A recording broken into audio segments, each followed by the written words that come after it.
Well, we're here with this very sexy lady, Renée Victor, which we haven't spoken to in a while. That's right. And now I'm very excited to talk to her about her latest project, one of her latest projects. That's right. Angela, I'll drink to you and to all my friends out there. Salud. Salud. So, Renée, tell us. Okay, well, I was very fortunate to book a Pixar Disney animation film. One of the roles that are, I would think is a dominant role with the great Gael Garcia Bernal and the wonderful Benjamin Bratt. It's called Coco. It will be released in November 22nd, and it's based on the Mexican culture of El Día de los Muertos, but it has a separate story, but it's linked with El Día de los Muertos, and I think it's going to be really a beautiful film, not only for children, but for the family, for adults, because there are several generations in the film. So it envelops that type of thing, and there are people today that have families of various generations, and so I think it'll be of great interest. And I also think that more importantly, particularly at this time, I think it's very pertinent that those who don't know enough about the Mexican culture will be introduced to a very beautiful part of it. There's some music, some great music. There is music in it because the story has to do with music. I don't want to reveal too much because I want the audience to be surprised and to be engaged in the development of the film as it goes along. But there is music in it. There is music in it. And you play Abuelita. Abuelita, that's right. And so we're definitely looking forward to seeing that in the fall. Thank you. I had the pleasure of talking to Benjamin about it too. You did? So, yes, I did. Oh, wonderful. Yes. So what other projects are you working on? Well, right now I'm trying to get a one-woman show going. I've been trying for a while. I write and I put it away, and then I write again and I put it away. But I think this time I'm really making a commitment and trying to finish it and doing a one-woman show again, which will engage me in my extensive musical background, because before I started acting, I was a singer and a dancer. And and you still can move. I still can move, yes. Yes, I can. So I think I want to do that, and but of course I will have to restore a lot of muscle movement, and particularly the vocal cords, because that's very important. I haven't been using them in acting. Well, you know, that's I think the last project where I had to sing was in the Spanish version of The Hunchback of Notre Dame, because I'm the voice of the gargoyle. Oh, yeah. Yeah, I'm the voice of the gargoyle, and she had to sing. Yes. Which was not a very easy thing, because it is the song, as I recall, had kind of a jazz feel to it, and then the Spanish language doesn't lend itself for singing jazz, so it was challenging, but we did it. Yeah. So, but that was several years ago that I was engaged in a role where I actually had to sing. The Hunchback, that was Disney, wasn't it? Yes. Yeah. Yes, it was. Yeah. So it's kind of nice. You're now with Coco. You're back with Disney here. Yeah. Do you enjoy doing voice? I love it because a microphone doesn't care what you look like. You can go there, no makeup. You can go in a T-shirt and a pair of sweats, and it's what you're projecting into that microphone that's important, and the role, and I happened to, in this particular film, in Coco, I had the great privilege and blessing to have a very accommodating director, late Unkridge.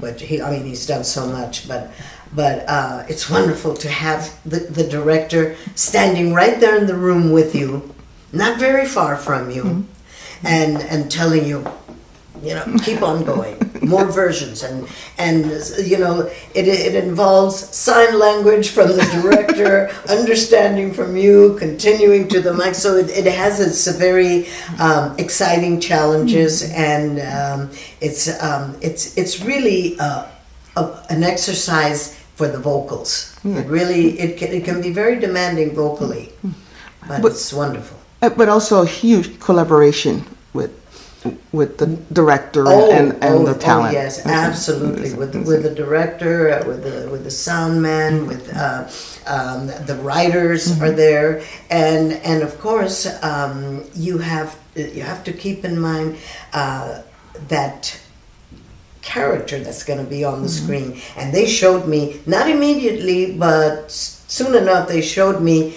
Abuelita on the screen. So as I was reading and emoting that role and that persona, I had the visual of Abuelita in my head. That's wonderful. Yeah, it is. Did actually also, you mentioned Abuelita, were you thinking even of your own Abuelita? Well, I was thinking more of my mother because of the character. The character was very strong and very energetic and very, this is the way I want it and it's going to be done the way I want it. And that's my mother, So I related more to my mother than to both of my grandmothers, who were both very docile by comparison. That's probably why your mom was like. yes. So I related to my mother. So, well, I also know that you're coming out in another film. I think it's called The Green Ghost. Green Ghost is being terminated right now. Yes, that's right. I was in Texas, in Lockhart, Texas, where I believe many Robert Duvall and Clint Eastwood films have been done. They're known for their films and their barbecue.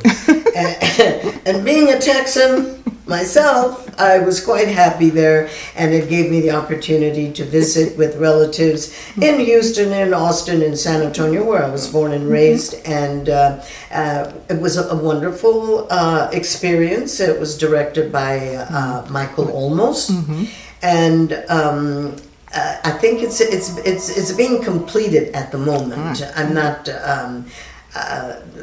I think it's close to being completely finished, and then I will let you know. But that's Green Ghost. Yeah, it has a very eclectic cast too. Yes, Danny Trejo is in it. Yeah, Elpidia Carrillo and yes, Kuno Becker. Oh, I know. Oh my God, Becker. Oh, he caused pandemonium with those young girls. Oh God. And he was so sweet and so very popular young man. All the little girls were just crazy for Kuno. So Renee, you've done a lot of television and film. Is there a particular role that you still would love to do and haven't done it yet? Yes, I would like to do a role where the Hispanic grandmother is not the stereotypical grandmother, because I watch a lot of television, I watch films, and I always look for those grandmothers, and I see the Anglo grandmother or the non-Hispanic grandmother not depicted as the stereotypical grandmother. So why not the Hispanic grandmother as well? Because they do exist. Yes. The elegant, well-dressed, well-educated Hispanic grandmother does exist. So that's the role that I would like to do someday. We have them in our lives. Yes, exactly. We have them in our lives. Absolutely. So that's the role that I would like to read for and perhaps do someday, because I have done non-grandmother roles that are indeed that, like the last one that I believe that I invited you to come see, the independent entanglement. Well, she was an artist. You know, she was an artist who had an affair with a younger man and all. That's certainly not stereotypical. No. But there was no mention of any race or culture. That's very true. That's very true. It wasn't even mentioned in any way, shape, or form. So that is what I look forward to doing someday, and more specifically as a Latina grandmother who is not the stereotypical grandmother with a little apron around her waist. And not always in the cocina. Always cooking. Always. For sure. I know because of your talking about your one woman show, maybe this is a role that you might be able to write yourself. Yes, that would be a good thing. If I don't see myself as a writer, I see myself as a contributor to a story. I can tell the story to a writer, and then perhaps that would be more feasible and more easily accomplished for me. You know, but that certainly is a thought, Angela. Yes, I think it's a great idea. Yes, it's a great idea. Yes. Well, Renee, this has been a wonderful pleasure for me to sit here with you. It's always good to see you, Angela. And, always good to see you. You've been behind me on various films and projects, and it's a pleasure to have an interview by you. And when Green Ghost comes around and Coco, I'll be calling you. And I'll be answering. Good. And I give my kindest regards to all of your friends and mine out there. Thank you so much. You're welcome. Thank you.